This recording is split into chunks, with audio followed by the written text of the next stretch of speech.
Hola, hola, bienvenidos a un nuevo video en su canal Por ti, por los que amas. El día de hoy tenemos una invitada muy especial. Nos acompaña la doctora Ligia Vera, quien es profesora investigadora de la Universidad Autónoma de Yucatán. Ella es activista también por los derechos de la comunidad LGBTI y más. Ok, doctora, bienvenida. Muchas gracias, Diego, y qué amable eso de ser muy especial. No soy tanto, no soy tanto. Claro que sí, doctora. Es una invitada muy especial y hace Gracias. tiempo que pues estamos en pláticas para la entrevista y afortunadamente ya se nos dio los tiempos, ¿no? Así es. El día de hoy vamos a platicar acerca de los derechos sexuales y reproductivos, ¿ok? Un tema que es muy importante y que nos compete a todas las personas, sin importar sexo, género, ¿de acuerdo? Es correcto. Ok, la doctora es especialista en el tema y pues hoy nos va a hablar un poquito acerca de ello. Ok, doctora, para entrarnos en el tema, ¿nos puede decir qué son los derechos sexuales y reproductivos? Claro. Al igual que los derechos humanos surgieron en un momento para defender a las personas, al serles negado una serie de condiciones que hoy sabemos y se dice que son los derechos que tenemos solo por el hecho de ser personas, por la dignidad humana, y que pueden ir desde los primeros, ¿no? Que son el derecho a la vida, el derecho a la educación, el derecho a la salud. Conforme se han dado diversas situaciones, han aparecido como especialidades dentro del gran marco que son los derechos humanos, y estos, los derechos sexuales y reproductivos, son una parte de estos, ¿no? Que son, pues finalmente tienen que ver, como su nombre lo dice, con el desempeño de la vida y el ejercicio de la vida sexual de las personas, y en particular en relación a los procesos reproductivos, ¿no? Por mencionar alguno, el derecho a la información sobre métodos anticonceptivos, ¿no? El derecho a tener el número de hijos que una persona o una pareja decida en el momento que lo decida, ¿no? Y por hablar de pues, los más recientes, ¿no? Pues estamos hablando de el derecho a formar una familia, incluyendo si somos familias diversas, ¿no? Porque bueno, hoy por hoy somos tradicionales, ¿no? Las familias tradicionales pues se ha modificado socialmente este concepto y hoy vemos pues diversos tipos de familia, ¿no? Claro. Y que pueden ser una familia homoparental, una familia lesbomaternal, una familia de heterosexual, pero donde no se quieren tener los hijos, ¿no? Porque es una decisión tomada por los miembros de la pareja. Entonces, esto no quiere decir que no sean familia, pero al mismo tiempo se ven vulnerados algunos derechos, como es el caso de las familias homoparentales o lesbomaternales, a formar una familia, ¿no? Ya no hablamos del matrimonio, sino hablamos de tener hijos, ya sea propios o adoptados. Claro. Entonces, estos derechos son para todas las personas sin importar condición, sexo, género. Efectivamente, son parte de los derechos humanos y como tal nos compete a todas las personas al margen de edades, al margen de sexo, al margen de orientaciones sexuales. Entonces, es para todos y para todas y como más reciente se dice, para todos. De acuerdo, doctora. Ahora bien, ¿por qué son importantes estos derechos? ¿Por qué es importante que la gente conozca sobre estos derechos? Mira, es importante porque si bien mucho se habla del derecho a la salud, ¿no? Dentro de la salud está, por ejemplo, el derecho al acceso a los servicios de salud, ¿no? Sí. Si nos referimos únicamente, y te voy a tomar este ejemplo porque ayer justo fue mi tema de clase, ¿no? De los métodos de planificación familiar, ¿no? Entonces, de nada sirve que haya toda una comunidad científica que cada vez está trabajando para que estos sean mejores, para que tengan menos efectos secundarios, pero ¿de qué nos sirve si no hay el acceso a ellos? Claro. O si no hay los servicios de salud que permitan a la gente acceder a ellos, ¿no? Así es. Entonces, por eso es importante, ¿no?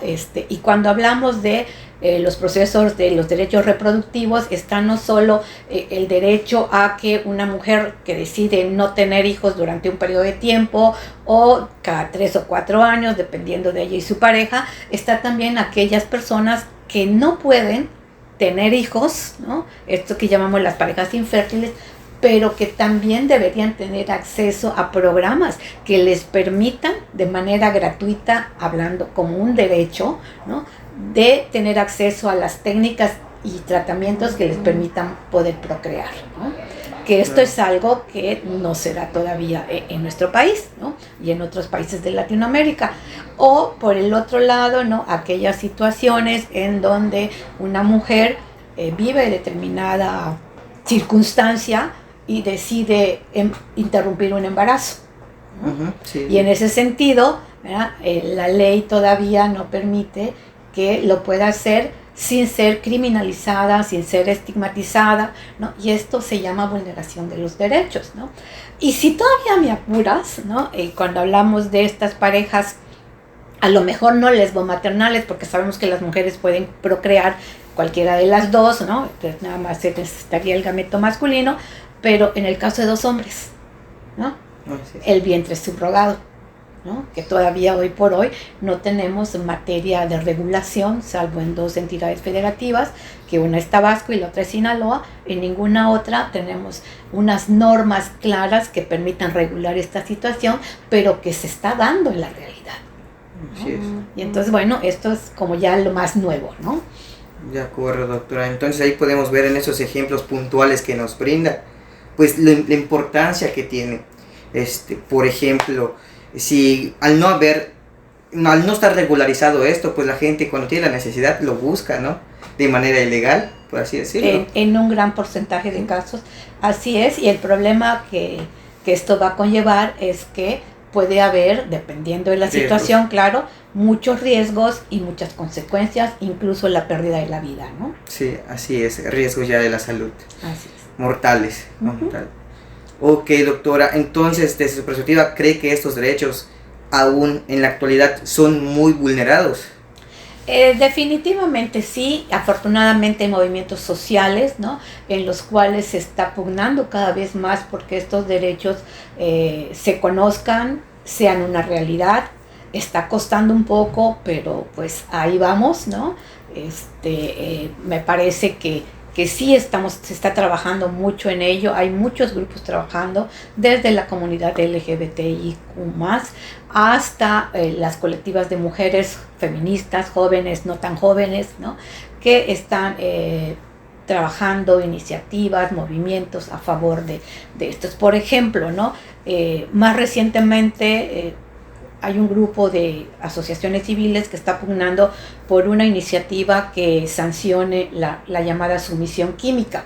¿Qué es esta de la sumisión química? Es esta situación donde de repente una mujer, o también puede ser un hombre, aunque en su gran mayoría son las mujeres, ¿no? Que acuden a un bar, a un lugar de entretenimiento, de esparcimiento, y alguien, ¿no? Les pone alguna droga en la bebida, ¿no? Con el fin de poder abusar y violarlas, ¿no? Y en este sentido, ¿verdad? Esto no está regulado y ahí tenemos una violación flagrante de un derecho a decidir tener relaciones y con quién tenerlas, ¿no? Que es uno de los derechos sexuales y reproductivos. Claro. Y peor aún cuando puede venir como consecuencia de esto un embarazo forzado, ¿no? Entonces, bueno, esto nada más. Y bueno, lo que se busca con esta iniciativa es que exista primero en la ley y como tal sea un delito que pueda ser sancionado. Claro. Y estas situaciones pues son más comunes de lo que realmente se habla o se cree. Desafortunadamente. Así es. Por eso es la importancia, ¿no? Regresamos a la segunda pregunta, la importancia de por qué normalizar estos derechos, que sean normas ya. Y fíjate que ahorita que hablabas me venía a la mente la primera pregunta, ¿por qué es necesario que la gente se informe? Muchas veces le preguntas a las personas, ¿conocen sus derechos? Sí, te dicen, ¿no? Y cuando les a ver, ¿cómo cuáles, no? Les cuesta mucho reconocer esos derechos, ¿no? Y más hablando de los derechos sexuales y reproductivos, ¿no? Más allá de decir el tener el número de hijos que yo quiera, cuando yo quiera o no tenerlos, ¿no? Que ahorita me está llevando así como un déjà vu, ¿no? A muchas cosas, en el sentido de que, por ejemplo, ¿no? Las religiones que influyen en el uso o no de los métodos anticonceptivos, por ejemplo, y con esta de este dogma de creced y multiplicaos, ¿no? Que muchas mujeres, pues, por su religión, cual fuera, deciden no tomar anticonceptivos, pero bueno, esto puede llevar a que tengan muchos hijos, con todo lo que esto implica, ¿no? No solo desde la atención que debe de recibir un niño o una niña producto de un embarazo, ¿no? De amor, de alimentación, de vivienda, de escuela, de salud, etcétera, ¿no? Sino que la culpa y el miedo, ¿no? Y entonces, bueno, yo escuché a alguien decir, no voy a decir a quién porque no quiero quemar a nadie, pero una cosa importante, ¿no? En la cultura maya existe el cero, entonces se vale multiplicar por cero, ¿no? Entonces no tengo que tener hijos. Sí. Y bueno, esto es muy válido, ¿no? También, y creo que a veces esto es lo que nos lleva como a ir quitando culpas y que las personas vayan informándose y como comprendiendo desde tengo derechos por ser persona, ¿no? Y bueno, esto es una cosa muy interesante, ¿no? Que vamos viendo cada día, ¿no? Sí, entonces ahí vemos que las consecuencias de desconocer estos derechos pues son demasiadas, ¿no? Tanto pueden llegar a ser mortales como tal o generar otros problemas, ¿no? Claro. Y bueno, si hablamos, por ejemplo, de métodos anticonceptivos, ¿no? Vemos cómo, y aquí me voy a salir un poco de derechos sexuales y reproductivos, pero esta cuestión que llamamos perspectiva de género, ¿no? De repente uno revisa los métodos anticonceptivos y 20 o más son para las mujeres y para los hombres solo hay 2, ¿no? Al menos al día de hoy, el condón y la vasectomía. Sin embargo, cuando uno revisa la historia, dicen, bueno, esto es entendible porque en las industrias farmacéuticas son más los hombres que trabajan en ellas y por lo tanto, pues que sean las mujeres las que vivan todas las cuestiones de efectos, etcétera, ¿no? Y además porque por fisiología es mucho más fácil, por el ciclo menstrual de la mujer, poder buscar estrategias, que es como han surgido los métodos anticonceptivos, Entiendo. Pastilla, inyecciones, dispositivo, etcétera. Sin embargo, ¿no? En los últimos años ha habido investigaciones sobre métodos masculinos, ¿no? Y ha habido 2 muy importantes que han intentado hacer una píldora anticonceptiva para los varones, ¿no? Y después de 8 años de investigación en un caso y como 10 en el otro, resulta que llegan a fase 2, fase 3 y de repente se deja de trabajar. ¿Y por qué? Hay un video que muestra esta información de que por los efectos secundarios que estas pastillas ocasionan a los hombres. Irritabilidad, depresión, pero sobre todo pérdida de la libido, ¿no? Y entonces, no, como un hombre, ¿no? Y entonces esto tiene que ver con una cuestión de género, ¿no? Y más recientemente, pues hay un gel que se llama Vasagel, que se inyecta en los conductos deferentes de los varones y es un gel que se inyecta líquido pero se solidifica, tapa el conducto deferente y los espermatozoides no pueden pasar, ¿no? Y esto es como si fuera una vasectomía reversible, ¿no? Donde después si el hombre quiere ya tener descendencia, pues se inyecta un gel que va nuevamente a licuar el gel que está solidificado y los espermatozoides ya van a poder ser expulsados como de manera fisiológica, ¿no? Entonces, bueno, esto es lo último que hay, pero vean cómo la historia es distinta, ¿no? Claro. Y cómo se ligan diversos temas, ¿no? Referente a los derechos sexuales y reproductivos. Es correcto, ¿no? Como de todos. O sea, las mujeres son las que se tienen que cuidar, ¿no? Y los hombres, bueno, cuando una mujer es fértil pocos días al mes y un varón es fértil todos los días, ¿no? De acuerdo, doctora. Ahora bien, aterrizando la realidad a nuestro contexto, aquí en el país y en el estado de Yucatán, ¿cómo está la situación acerca de los derechos sexuales y reproductivos? Yo creo que ha habido un avance, ¿no? Ha habido sí un avance. Pues tenemos acceso a los métodos anticonceptivos. Afortunadamente ya no vemos situaciones que veíamos en el pasado, como que por ejemplo iba un joven o una joven a buscar anticonceptivos, ya sea pastillas o lo que fuera, o condones mismos, y la gente que los recepcionaba casi los regañaba de que cómo van a buscar esas cosas, que si lo sabe su papá, que si lo sabe su mamá, ¿no? Como si fueran jueces, ¿no? Y bueno, esto llevó a todo un proceso de capacitación del personal de salud, y hoy, bueno, son excepciones que esto se dé, y ya estamos teniendo una mayor apertura. Sin embargo, en cuanto a estas violencias sexuales que comentaba respecto de la sumisión química, pues todavía hay mucho tabú de que si una mujer recurre a la interrupción voluntaria del embarazo, pues siempre hay como una resistencia del personal de salud para poderlo llevar a cabo. Y bueno, esto ha llevado también a que estemos en un proceso de capacitación permanente para el personal de salud. Digo estemos porque yo he estado dando capacitación, pero hay muchísima gente dando capacitación para ir quitando esos mitos, esos tabús, esos prejuicios sobre todo, ¿no? Entiendo, doctora. Entonces sí ha habido un avance, pero hay muchos pasos por dar todavía. Aún falta camino por recorrer. Aún falta, de acuerdo. Entonces ya podemos ver que cómo ha cambiado, ¿no? A través del tiempo esto. Ahora bien, decíamos, nos comentaba acerca del desconocimiento que hay acerca del tema de las personas. ¿Qué estrategias usted consideraría que sean importantes de implementar para divulgar más acerca de los derechos sexuales y reproductivos, que se conozca más? Claro.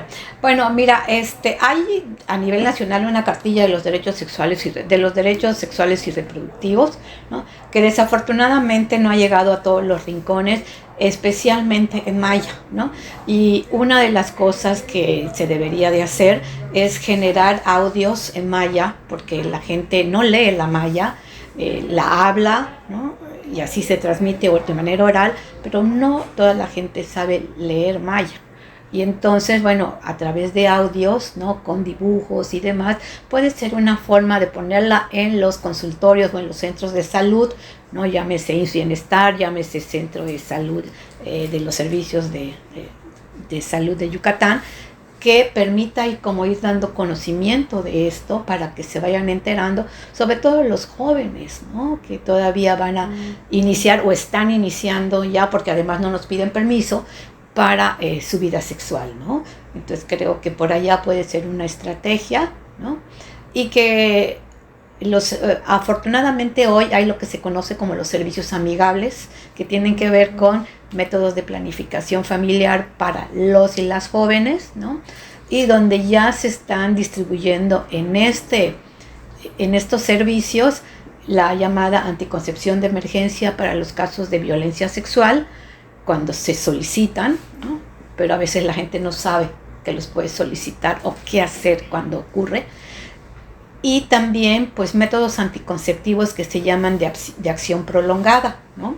Los llamados ARA, que son inyecciones, ¿no? O implantes.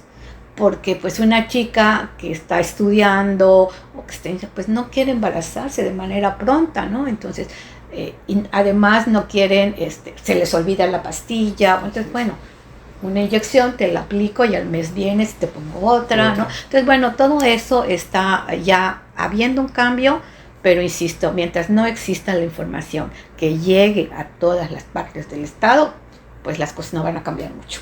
Así es, nuevamente hay mucho campo por avanzar todavía. Hay mucho que trabajar. Hay mucho que trabajar. Ok, pues ya platicamos acerca de qué son, cuál es la importancia y las consecuencias de que se vulneren estos derechos. Ahora bien, ya para concluir, ¿algún mensaje que le quiera dar a todos los que nos ven? Sí, uno súper importante. Dentro de los derechos sexuales y reproductivos, no solo es tener los métodos, es decidir si tengo o no relaciones.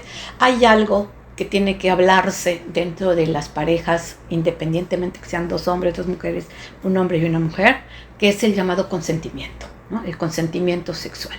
O sea, yo no puedo asumir, particularmente los varones, ¿no? Yo no puedo asumir que sí es sí si no me lo han dicho, ¿no? O sea, el sí tiene que ser dicho. De otra manera, es un no, ¿no?